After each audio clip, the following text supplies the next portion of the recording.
And hello there, my viewer. Welcome to Science TV, where we get to bring you the 4 p.m. brief news. We get to inform you the news making headlines in the country and also from the international scene.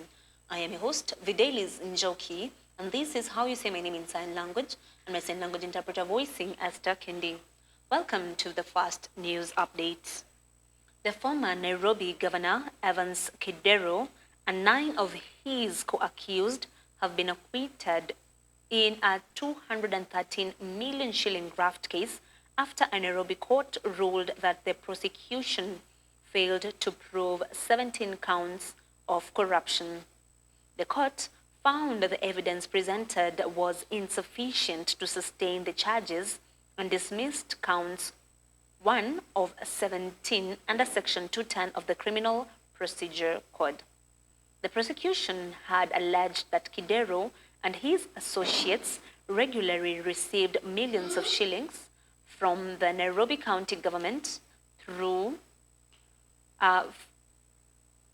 fistutions payment and 2 companies in Ngurundani Traders Limited and Lodwar Wholesalers Limited during this tenure as a governor, that was from 2013 to 2017.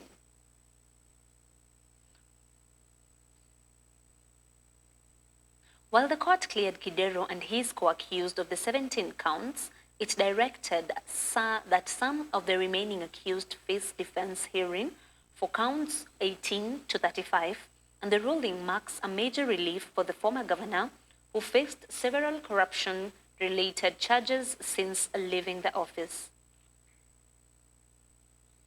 And if Kidero has gotten acquitted for his charges, that is a release because no enough evidence which has been presented for him to continue with the case. I think that the report or the prosecution did not do their part, and now we are getting to have severe cases of corruption, and if any case is getting reported, they better have enough evidence to follow up their accusations. But away from that, the Siaya Senator Oburu Odinga has declared that the Orange Democratic Movement will never return to the opposition, signaling a major shift in the party's political direction following the death of the long-term leader, Raila Odinga. Speaking during the memorial service in Homa Bay, Oburu, who is the acting as the party interim leader, said ODM will henceforth align itself with the government formations, maintaining that the party's future lies with government. He affirmed that the party will continue championing Odinga's vision by participating in leadership rather than opposing it. He stated that ODM will form or be part of the government and like-minded partners and will negotiate from a position of strength in future political alliances. The statement comes amidst Odinga's growing collaboration with President William Ruto's administration, marking a new era for the Kenya most influential political movement. The agenda of the party has been stated, and now you're up to date. We knew that Baba or Raila Odinga had taken a stand to support the government, but we knew he was the opposition leader. Now the agenda is clear from the opposition group, where they are ready to make sure they join the leadership committee and not the opposition. So we get to see what will transpire from now henceforth. But on other news, we get to find that Safaricom PLC has reported a net income of 58.2 billion shillings for the first half of the 2025-2026 financial year, representing a 23% on-a-year growth driven by rising M-Pesa revenues and an expanding customer base. The company's total revenue grew from 199.9 billion shillings from 179.9 billion shillings in the same period since last year, while M-Pesa earnings rose from 88.1 billion shillings, reflecting increased transaction volumes and wider adoption of mobile financial services. Operating profits surged by 55%, that is to 65.2 billion shillings, buoyed the higher data usage and improved operational efficiencies. Safaricom said losses from its Ethiopian operations continue to narrow, contributing to the group's stronger overall performance. The firm expressed optimism about sustaining growth through continued investment in digital services, network expansion, and innovations in mobile money platforms. Congratulations for the profits which we're getting to hear from M-Pesa and through Safaricom, through the mobile app and the use of data and other ways. This increment is actually a good news, and we want to wish them all the best and urge them to continue with the team's spirit. But from there, we have the Kenya National Highway Authority, that is the Kenya, the National Land Commission, NLC, and the contractor working on the Mombasa-Malindi Road are expected to hold a meeting to resolve a compensation dispute involving more than 300 residents living along the road.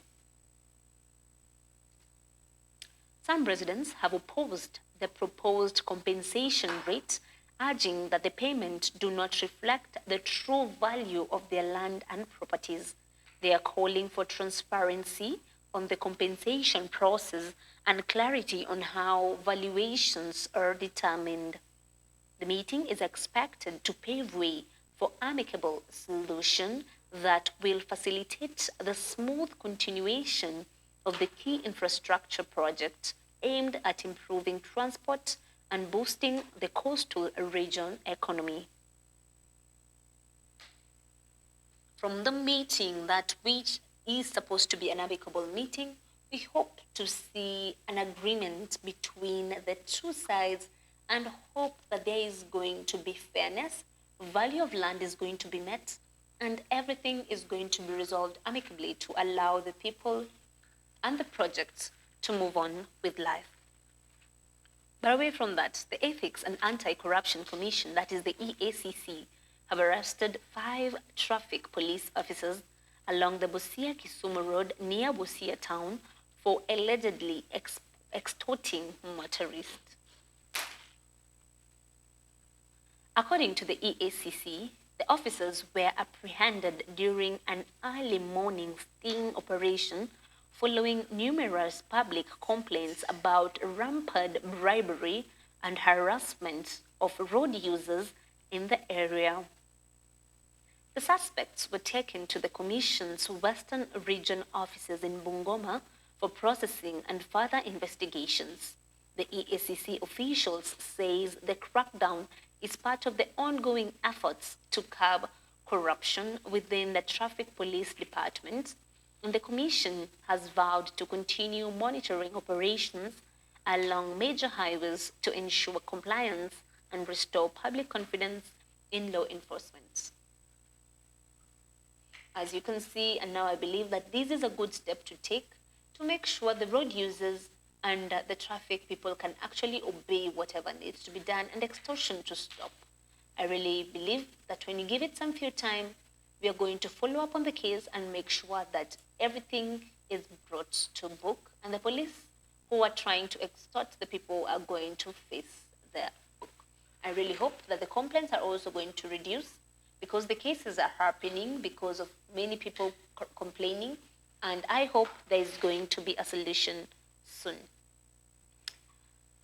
But on other news updates which are away from Kenya, we have President Donald Trump's administration has ended the 14-year temporary protected status TPS designation for South Sudanese nationals, a move that could see thousands face deportation within 60 days. The Department of Homeland Security announced that conditions in South Sudan no longer meet the legal threshold for TPS, saying the country has made sufficient progress since the end of the civil war. The program, first introduced in 2011 to protect those fleeing conflict, conflict had allowed South Sudanese citizens to live and work legally in the United States.